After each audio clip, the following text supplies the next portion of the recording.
Hello and welcome to Two Guys and a Few Good Men. I am TJ Wasiuk, and this is Two Guys Top 10s. Nintendo's third console, the Nintendo 64, released in 1996, coming off the coattails of the industry-leading Super Nintendo. The console had big shoes to fill. The Nintendo 64 is what started Nintendo's fame as a party console. With the added controller ports, the system now allowed for 4 controllers. This list was a difficult one for us to narrow down because the console is home to many classics that we still pick up and play today. Top 10 Nintendo 64 games. Number 10. Mario Tennis! Mario Tennis 64, the top tier in the Nintendo 64 sports titles. Players choose from a wide range of characters from the Mario universe, each of which features their own special abilities and playstyles. This is also the first game gamers are introduced to Waluigi. While the game had an incredible amount of replay value, the intense back and forth multiplayer modes are where it reigns supreme.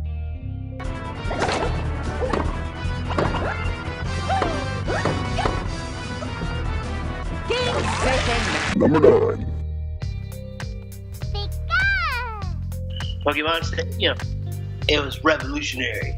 It's a fun game. Those of us who are Pokemon fanatics since Red and Blue, Pokemon Stadium was a big deal. It was the first time we got to battle our Pokemon on the big screen. While it wasn't the full-fledged RPG with awesome 64 graphics we all wanted, it was still a blast to battle with the 3D character models. And let's not forget, you were able to upload your Pokemon from your Game Boy cartridge via the transfer pack. My level 100 Mewtwo never looked so badass. Bumblebee! Perfect day! Down! That didn't take much! Number 8. Mario Party 2. This Monopoly-like friendship ruiner was one of the best multiplayer games for hardcore and casual fans. Not only did the Mario Party franchise revolutionize the multiplayer experience for the N64, but it offered a game with a massive amount of replayability. Between the 3 Mario Party games on the Nintendo 64, Mario Party 2 has better maps, minigames, and offered costumes. Mario Party 3, on the other hand, had a better item system. Mario Party 2 is a fun game until the computer started to cheat. I played the third one until I got tired of it cheating, and then I ripped it out of my 64 and threw it in the closet.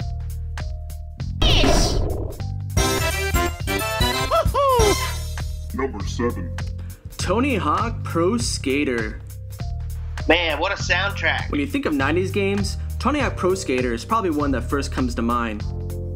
With its introduction to a game with a great soundtrack, professional skaters such as Bob Brenquist and Bucky Lasik, and the ability to put in cheat codes.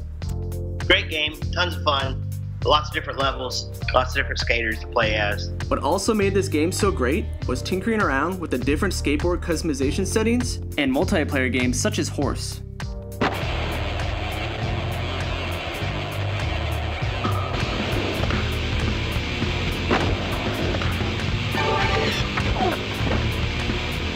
Number 6.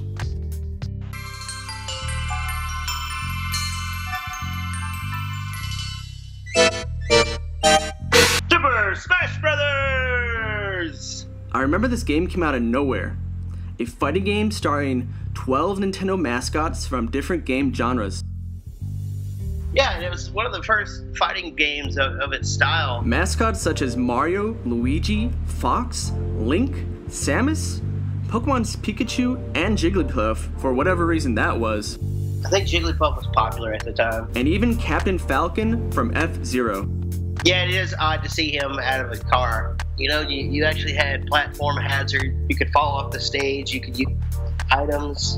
And then of course you're using some of your favorite Nintendo characters to battle it out. My character time was a stage flying character, Kirby. I normally play Mario though because people highly underestimate him. This game has a short single player, but everybody knows the real fun comes from the game's multiplayer. All the action takes place on the maps that have a side-scrolling look to them. The premise is as simple as the controls. Beat up your opponent and knock them off the stage to score a point. Oh my god. I threw a box on your head. Number 5.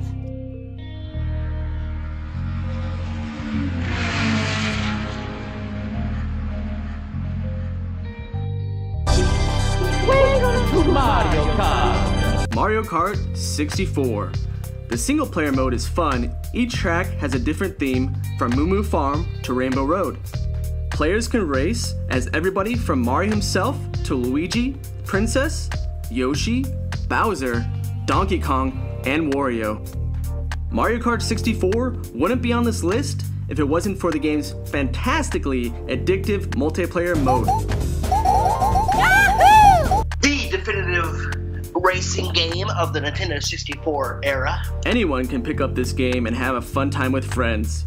It's one of the best multiplayer games to be had for the Nintendo 64.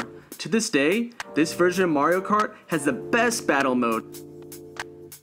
Once you feel the rush from the star power by mowing down 2 friends in Calamari Desert, you will be hooked.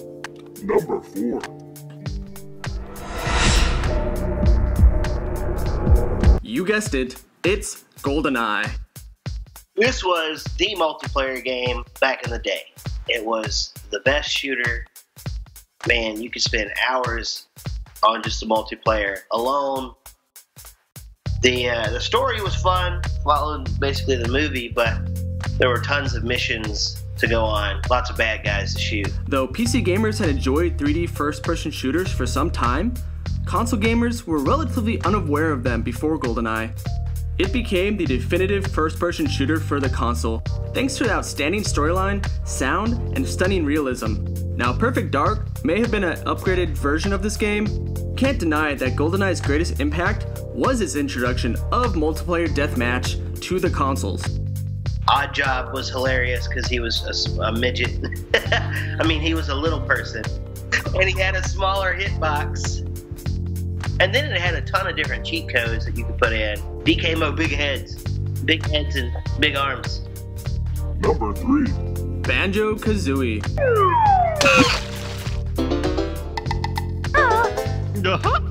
Banjo-Kazooie was another game made by Rare, and it is probably still my favorite adventure game of all time. It had great music. Everything was kind of themed around music.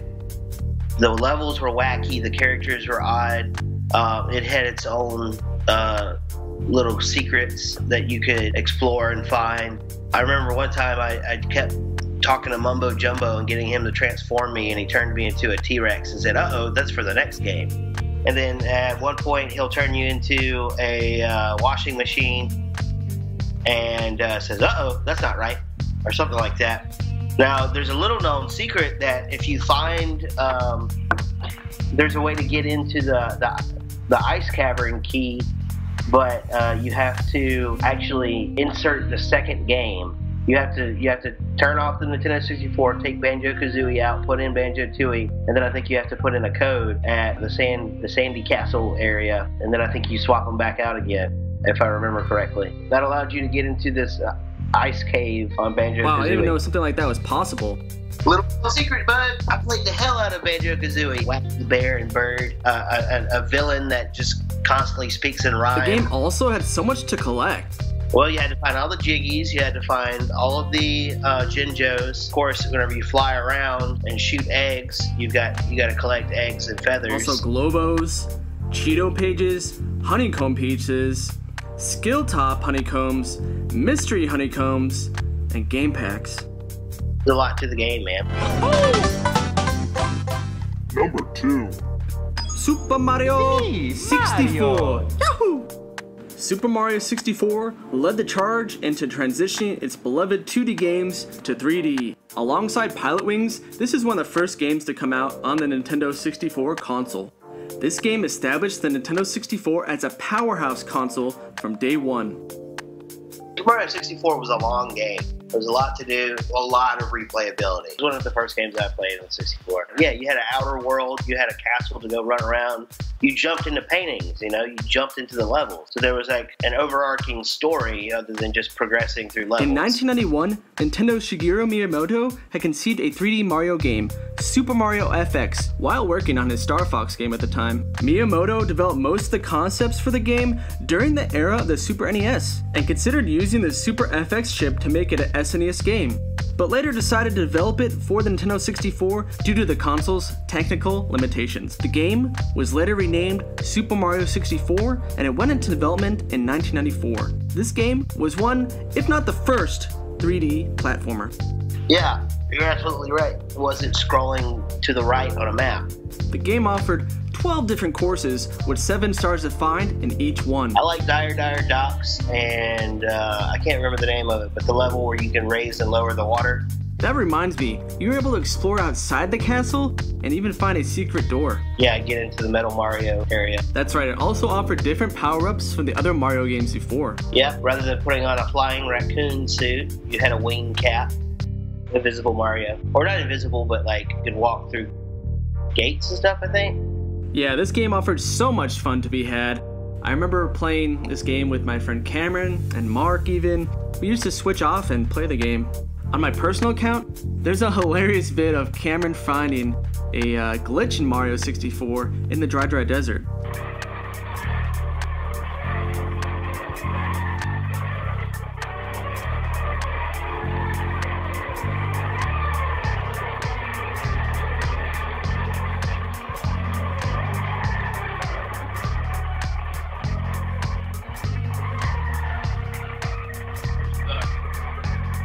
There's not even tornado right there. Wow.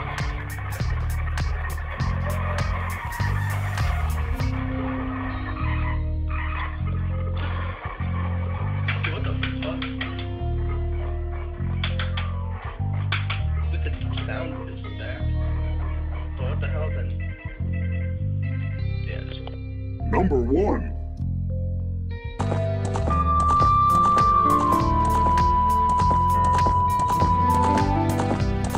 Yep, Legend of Zelda Ocarina of Time was the first 3D Zelda. It completely changed the concept of Zelda. I actually remember looking at seeing some beta test photos in the Lost Woods. It's supposed to be like scarier, like foggy and stuff. But there's a ton of stuff to do in the game. Yeah, I remember first playing this game as a kid, not knowing what to do. Linear, but not. You had plenty of side missions or side quests to go on. For being how big and open world this game was, it really took advantage of the card system. Yeah, there were no load screens.